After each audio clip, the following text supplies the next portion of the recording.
Is this a subtle reminder to the larger psychedelic community that maybe there are people that are using these in a serial way that maybe is not necessary? Yeah, I mean, We've all met someone who's had 65 ayahuasca experiences. And they wear it like a badge of honor. I know. And I always find it profoundly suspect. Me too. There's the old Alan Watts, when you get the message, hang up the phone kind of thing. And I'm not that binary about it. I think there's profound benefit in returning and recalibrating over time. There's a sense of sort of, used, I think, effectively. And so we won't say appropriately, because that's a that's a fool's errand to try and assert. But used effectively, peak experiences, and we can use psychedelics as a visible, present test case, but it is in no way limited to those.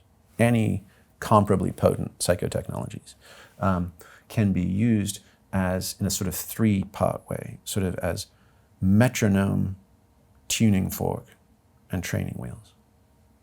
So the metronome is back to that anamnesis, right? Am I on the one? Am I on the pulse of life? And I always think of the Carter family, the June Carter who married Johnny Cash, right? And her whole family, right? They lived in a Tennessee, Kentucky farmhouse or something like that, and with a wraparound porch. And before they would play at the Grand Ole Opry, 3 kids playing banjo and fiddle and something else would go marching off one way around the porch, and then the other half of the band would go marching off the other way. And if they met at the back of the house and they were still on the beat together, they knew they had it licked and would do a great job that night at the Opry. And I think coming back to ourselves and being like, I think I'm on the one, but I'm not sure. Can I come back to source? Can I come back to self? And can I just, I was a half bit ahead, I was galloping, I was lagging, I'm back on. So the metronome feels important. And then the lag time between my last peak state, where I've powered up into my truest best self, and now I've probably been pulled down by the density and the gravity and the 1,000 tiny cuts of life. The haters have taken their shots, right? And so my instrument is probably a little out of key. And so the tuning fork is like, hey, here's perfect middle C. Where are you? Are you sharp? Are you flat? Can you just tune such that your instrument is back again? And then the training wheels. I now feel, and then back to the PTSD therapy that MAPS is doing with MDMA, I feel safe, I feel whole, I feel loved, I feel enough. I'm not contracting, I'm not coming from scarcity, right? And I'm able to live open-heartedly and even courageously and creatively. Right. Can I practice that?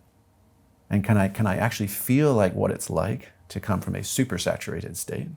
And can I actually get that into my muscle memory? Okay, so you can take the wheels off. So then later I can take the wheels off. And I think that's actually one of the profound benefits of an event like Burning Man compared to a weekend festival or compared to kind of a one and done experience, is that people go to Burning Man, the environment, the conditions, the sensory overwhelm, the substance and sexuality, you name it, it's every ecstatic technology in the world bung together. But what happens is people crack open, so they'll have a breakthrough experience, and then they've got 3, 4, 5 days interacting with other people in a shared archetypal improv of let's extend this jam. Let's practice what it means to not just be somewhere deep in the desert, communing with the stars, but actually sharing drinks and playing games and building things and dancing together. And so it really becomes more somatically registered and more sort of somatically landed. So that would be my sense, is that if we sort of create hedonic engineering would be what's the actual rational, practical art of tuning our states in service of our long-term development, growth, and outcomes. Right? What do we actually do with it? And if you do that, you can kind of create a flywheel where we're doing the good things for us every day. That's the flossing your teeth and the 15 minutes sitting and the physical exercise and anything that is just raising our foundational practice. Hard to overdo, most of them, unless you're super type A and compulsive. And then a sort of once a week Sabbath experience, like reclaim half a day out of 7 that lets you reset deeply. Once a month, give yourself a full day, clear the decks, and actually go big. Once a season, a weekend, once a year, a week. And if you have, because what we've got right now is access to the atom bombs right? I'm going to go down to Peru and do an ayahuasca retreat. I'm going to go to Burning Man. I'm going to do the thing. And it's blow ourselves apart in a million pieces. But then we're all trying to reassemble our spaceships in our driveways. No one has the instruction manual, and there's a lot of left missing bolts and pieces, And we go from that, light speed back to, holy shit, this is Monday morning, and I'm wearing this monkey suit, and I've got this shitty job, and I'm sitting in the traffic, and what the hell?